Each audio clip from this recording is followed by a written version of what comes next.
tail is the S-2 tracker built by Grumman. Same mission, but just built much earlier when airplanes were pretty much powered by piston engines and propellers, but it had the same job, anti-submarine warfare.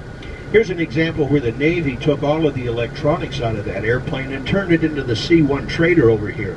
They put 9 seats in there, and it was used to take passengers, cargo, and mail to and from the sailors at sea. It was called Carrier Onboard Delivery was the nickname for it.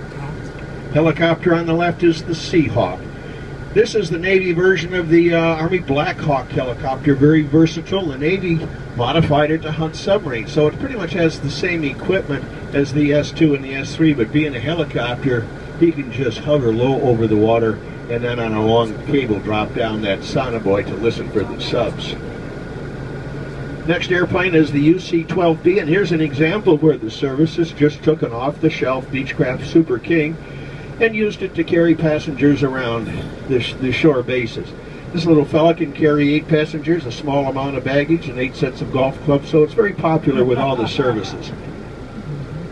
Next airplane, we're into some helicopters here, the H-3C Knight. Sikorsky built that for the Navy. Again, started its career hunting submarines, but it was replaced by the Seahawk. But we still see this type of helicopter on our TV in the U.S. a lot. It's used to take the president from the Rose Garden out to Andrews Air Force Base.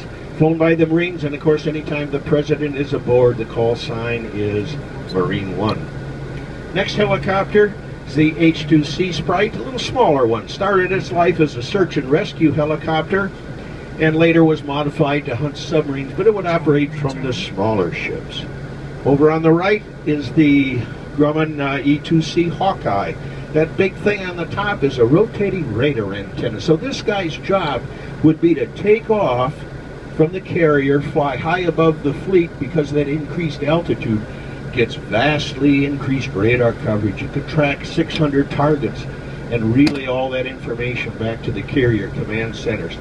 Now you can see this one has bigger engines and composite 8-bladed propellers compared to the second one down over there, which was the traditional one with just the 4-bladed propellers on it.